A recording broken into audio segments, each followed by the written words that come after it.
A lot of the time when there's a fence, be it chain link or iron, the projections can show up a little bit more clearly because they're, you have like the reflection of the light against the bars or against the wood in the fence.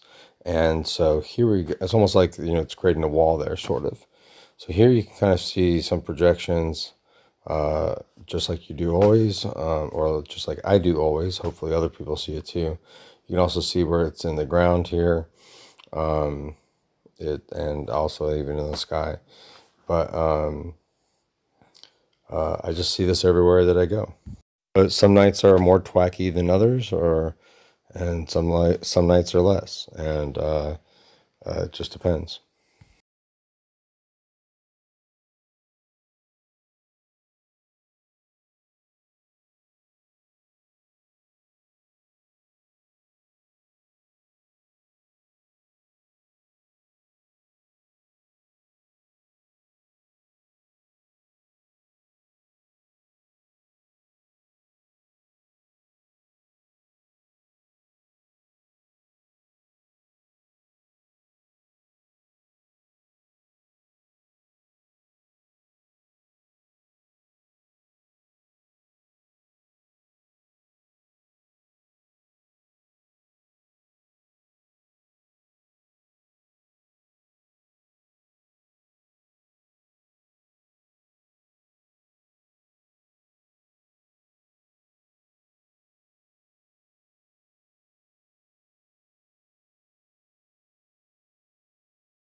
So I'm going to forego the circling and the outlining here because I think it's pretty straightforward where you could make out faces in here.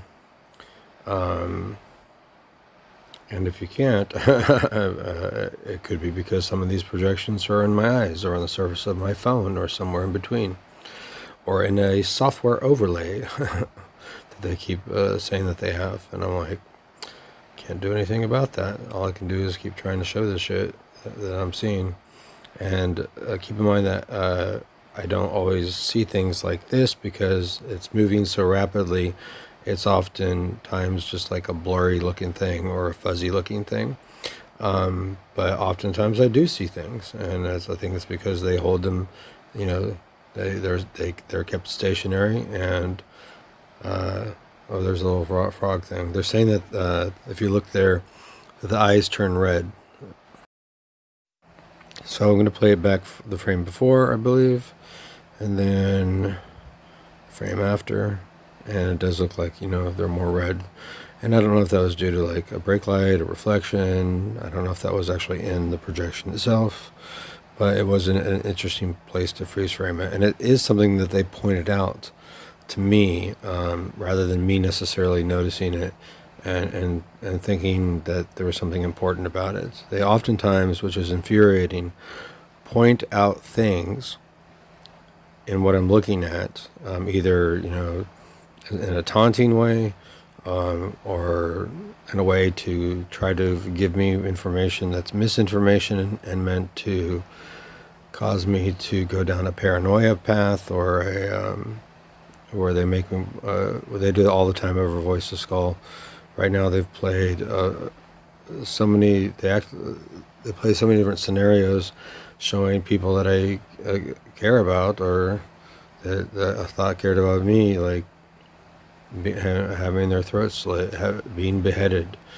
And by the way, people should be free to describe those things to friends and family and authorities and like mental health professionals, non-professionals, without the fear of that being taken into like to like that's something that they would actually do. I hope that that's certainly not the case, but I haven't always experienced trust in or the enough of a comfort level to always say what these people were saying.